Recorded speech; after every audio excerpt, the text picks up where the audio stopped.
well, I'll open it up here. Well, grab the, get the lavalier for me. Okay, I'm going to start off. This is our first ever Lifetime Achievement Award. Give it to Ed Thorp. Ian Glickman's going to give a little introduction here. But we've been, as I mentioned before, 29 years that we've been doing the CQA. We've had a lot of illustrious speakers over the years. A lot of terrific people come through the academic competition, and you know, a who's who of folks, not only from the quant world, but from a lot of authors and different luminaries that we've had speak over the years. And this is a great honor to have Ed Thorp join us. Many of you know him from his work, but I'm going to turn it over to Dan as soon as he gets mic'd up here. He's going to give us a little intro to Ed's work and history, and then we'll turn it back over to Ed. I'm having trouble understanding what's being said. Oh, okay. We'll work on the audio here. How about now, Ed? That sounds better. Okay. Hopefully we. How about if I talk? When I talk, can you hear me? It's still kind of muffled. Okay. Our AV guy is going to make an adjustment here, so we should be in good shape. We want you to hear what Dan has to say about you. It sounds kind of underwater. Okay. Our sound guy's working on it here. Good. Okay.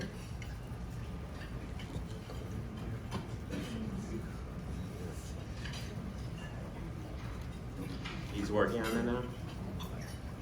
Yeah.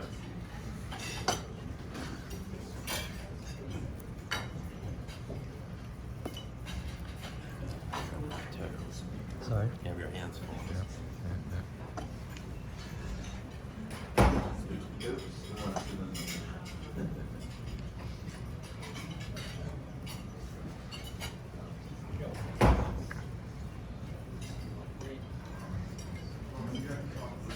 Okay, Dan, why don't we turn it over? How's it sound right now? It's still very muddy. It's hard for me to understand people's words. How about when I speak? How about Is that clear? That was a little better. What just happened? Use a cell phone during the Zoom. If that doesn't work. Go ahead, I'll start. I'm sorry. Could you say that again? I'm going to start the presentation. Picture this scene. We're in Vegas, but this is not the Disney-fied corporate Vegas of today. We're in the Rat Pack, Frank Sinatra singing, mob skimming Vegas of the 1960s. And now we're going to zoom in on the roulette wheel table, where there's a menagerie of characters sitting around the table. Perched at one end of the table is a handsome young MIT math professor. He's wearing a sports coat, a very smart one, and he looks like the movie star Steve McQueen. That's our hero, an honoree today, Dr. Edward O. Thorp. Now at the other end of the table is a man whose features look like they're chiseled by a lathe. He's another MIT professor, although I think in the electrical engineering department. Go MIT Beavers. That man's name is Claude Shannon.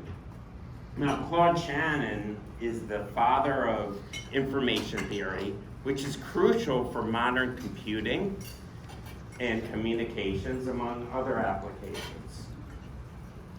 So now the action begins. The croupier sets the ball in motion, and after it spins one revolution, Claude Shannon, who is wearing a transmitter, a little bit like this, and a computer, then uses his big toe in his shoe, operating a switch, which sends a signal to Ed Thorp, who's wearing an earpiece that looks like something out of H.R. Geiger's Alien movie.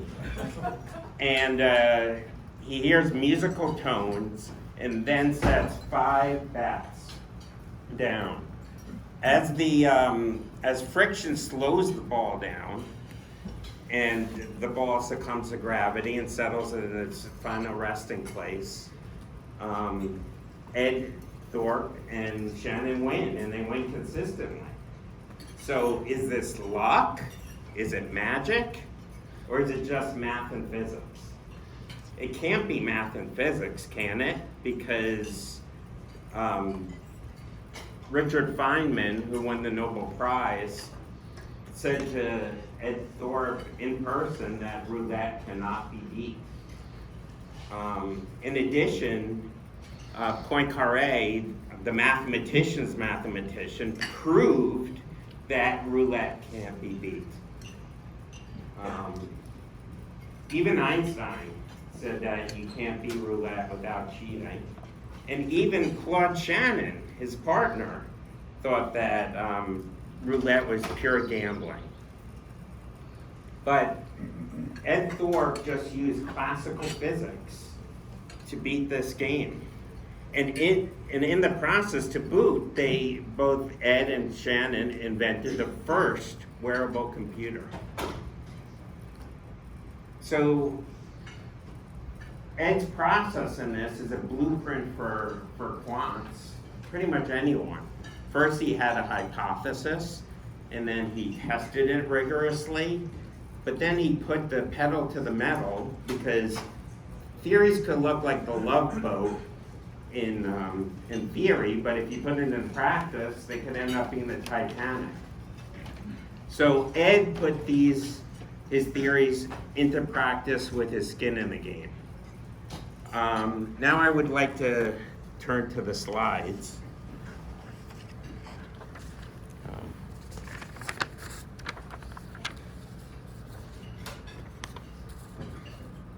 Go to the full page. Okay. So in the first slide is a triangle that Claude Shannon drew. And if you see at the top of the triangle, this is actually a very cool diagram because it kind of illustrates a three-dimensional process. So at the top of the diagram is chance. And as you can see, it's a little hard to see with this handwriting, that roulette is pure gambling. So it wasn't until he met Ed that that changed. And you can see the other games, poker, and then on another, I guess you would call it an axis, is mental skill, where he puts chess, checkers, go, and then physical skills. So on to the next slide.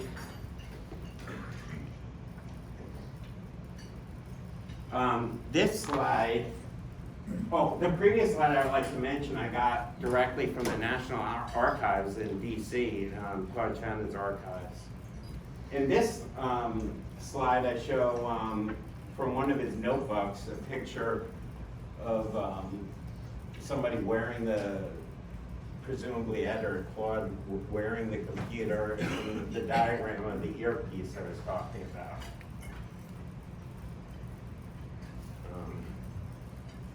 The next slide is a schematic of the roulette wheel that helped them beat the game. And then the next slide is the shoe, the wingtip shoe, which is really cool. I don't know if the show Get Smart, got the idea from Maxwell Smart putting the phone to the shoe, but by that shoe. And there's the wearable computer. That's awesome. Well, that's what I'll get to later. So Another thing that I saw in the notebooks was that a calculation showing that there was an expected return of 43% per spin, which is just amazing. So for 300 years, mathematicians analyzed gambling games, and nobody came up with a way to beat any major game. And so it was chutzpah, Hall of Fame chutzpah, that Ed turned to blackjack, which he was analyzing simultaneously. And I think, to me, what defines Ed's success is how he interacted chutzpah with his humbleness. Because many people, if you've seen in the profession, their hubris to get the best of them. But Ed is both humble and bold. And that's what I think is partially responsible. So how did he beat blackjack? This game that mathematicians couldn't figure out for 300 years. He came up with a theory, and he tested it on one of the first mainframes at MIT. And there are really two main principles he used, and that's just conditional probability and bet sizing. So to get the edge, he used conditional probability, and in a nutshell, if there are more face cards left in the deck, then the edge goes to the player. But that's not enough. You have to know how much to bet, and Ed used something called the Kelly's criterion to understand how much you should bet, because if you bet too much, that's not good, because you could potentially lose all your money. If you bet too little, you'll make too little money. So you need both of these concepts working together. And he really, again, after he had his theories, like all of us, we put our theories into practice. And he had real skin in the game, because when he went to Las Vegas, the casinos poisoned his drinks and tampered with his car. So after all that nonsense, he wrote a book called Beat the Dealer, which allowed even lay people to use these simple rules to beat blackjack.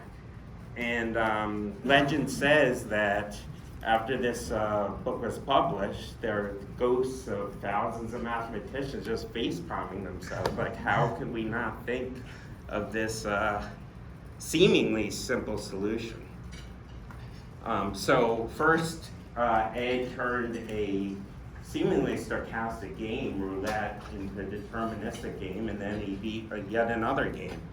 So what did he do next? I mean, most people here could guess, because you can only win so much at Las Vegas, or the casinos will start hurting you, is that you also need to size your bets, make them bigger, scale up.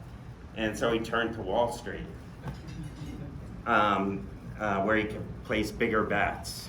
And he looked at hedging strategies for convertibles and for warrants, and he outlined his strategies in the book Beat the Market. And then he found the first market neutral fund in the late 60s, the very first market neutral fund, and he used systems that relied on quantitative methods.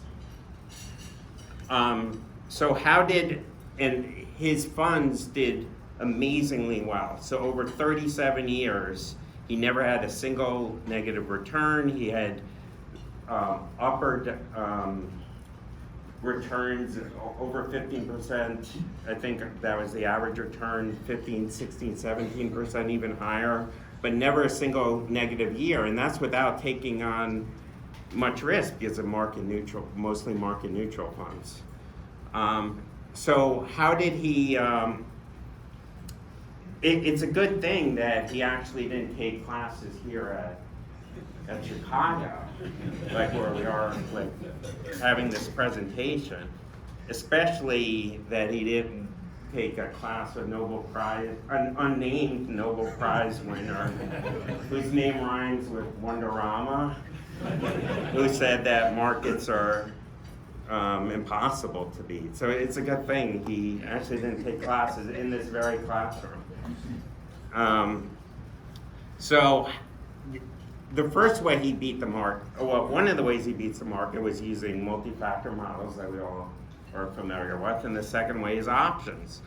And since 1900,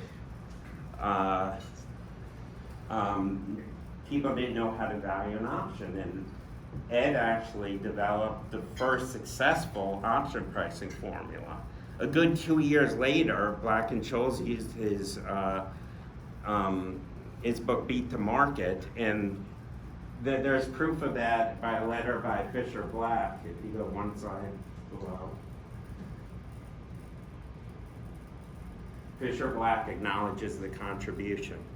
So armed with his option pricing formula, and this letter, it's not that clear, but Fisher Black acknowledges his contribution. So armed with his option pricing formula, actually Ed's formula was, in my mind, better than Black and Scholes, because Ed came up with a three-pronged approach, and one matched Black and Scholes, but he went down a different route and used, unlike Black and Scholes, when they used stochastic differential equations, and Ed only used calculus. And his formula was less restrictive, he didn't assume a lot of normality. So to me, it's actually a better contribution. And as you all know, Black and Scholes went on to win the Nobel Prize. And to me, that's the most important contribution in modern finance. And Ed developed the first option pricing formula. But unlike Black and Scholes, or at least in 1973, when the Chicago CBOE opened, Ed was armed with his formula, and he just destroyed the CBOE with his amazing option pricing formula. It was like Michael Jordan in the Bulls taking on Pee Wee basketball players. And that's how he achieved such amazing returns.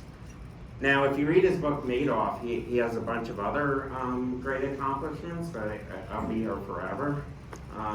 He also discovered the fraudulent Madoff before our own Harry Markopoulos and our own Dan Bartolomeo worked on, and they brought it before the SEC and later Congress, so they deserve a bulk of the credit. But Ed discovered Madoff's fraud early on.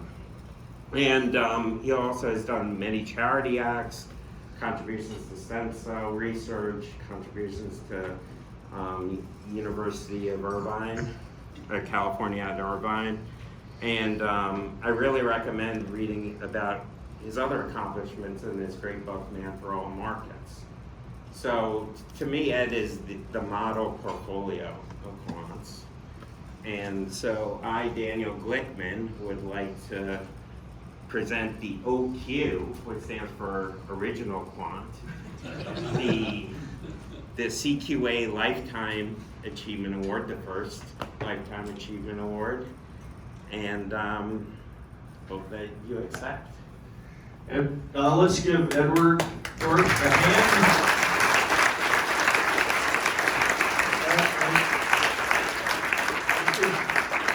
Give Dan a hand for setting everything up, and also great to see you today.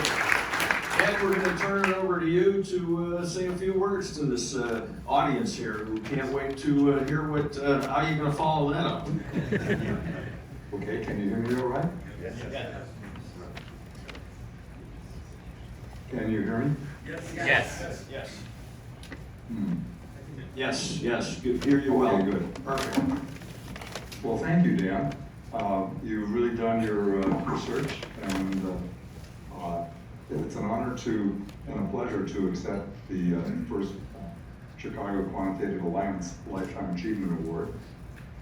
I'd like to thank Dan for introducing me to CQA, and also Melissa Allison for making all the arrangements. I was born in Chicago just over 90 years ago, in the midst of the Great Depression, around the time of the bottom of the stock market crash. Drop it was something like 85% inflation adjusted. So it was a truly horrible time, and that made me risk averse. And so when I got into quantitative finance, I was interested in doing things that were risk averse, and that led to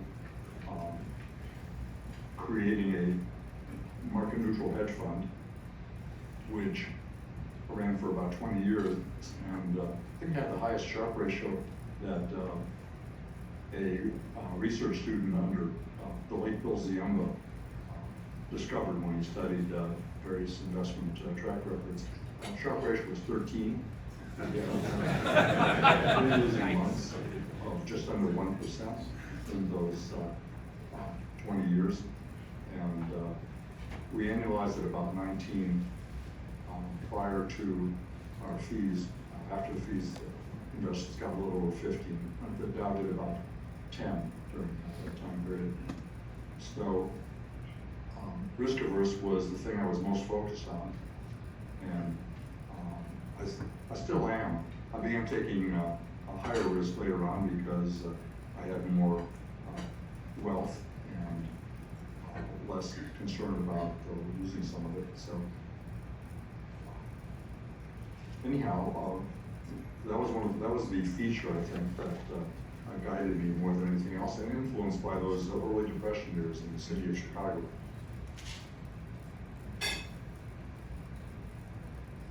I've learned, I've lived during 16 presidents. So I think we've had 46 so far. I've lived longer than a third of the lifetime of the United States. And I've learned a number of things that I think are takeaway lessons to think about that I offer for your consideration in my book. Probably among the most important was to do what you love and the money will follow, instead of doing what you want for money itself. And don't chase stuff, live a good life instead.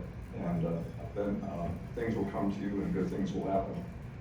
The other thing I've learned that's really important, or one of the other things, is that the people in your life and your relationships with them are the most important things that matter. And try in your life and your work to associate with good people and people who make you feel uplifted and who you care about. And remember that if, when you're not doing that, you're missing out on what you could be doing. So,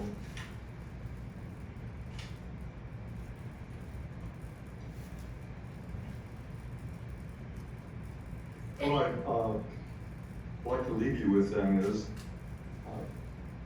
my life in quantitative finance has been a good one, and I enjoyed it, but it's because I did what I loved rather than because I was chasing stuff.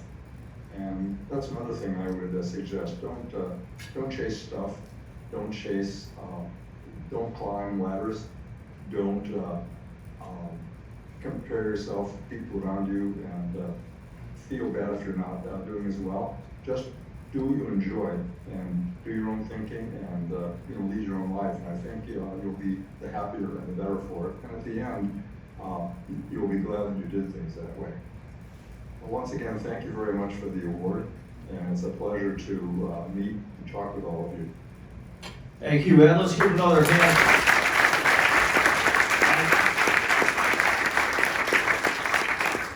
I do have a question. Much of your career was pre-computer age. Did you ever imagine the advances in computerization technology that exists today?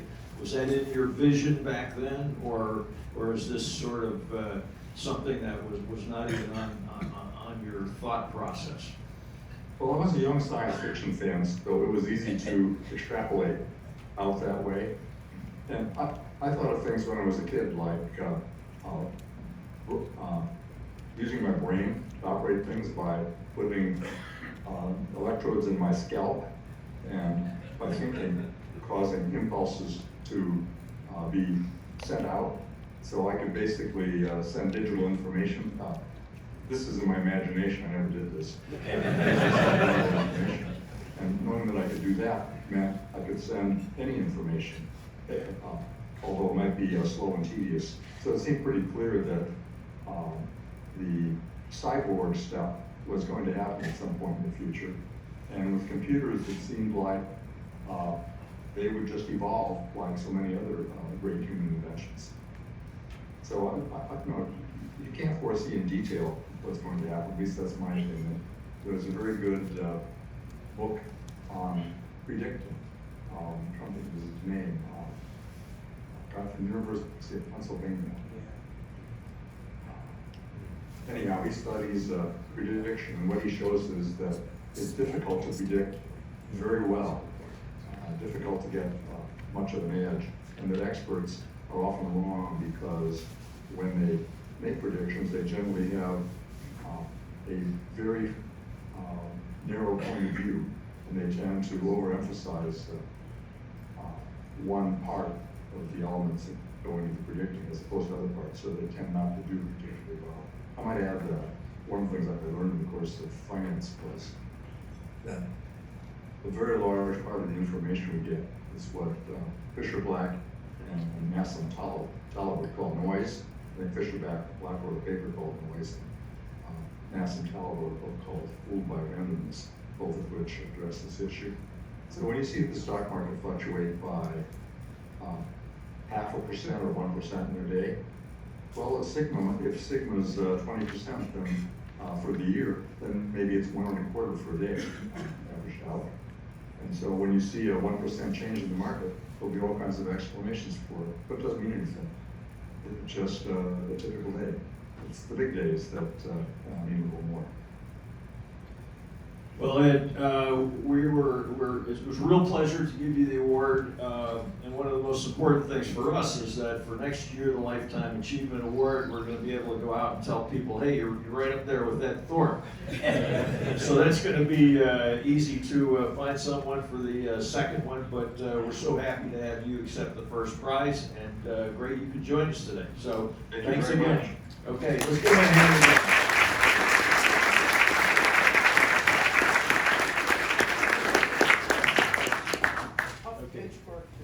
Yeah.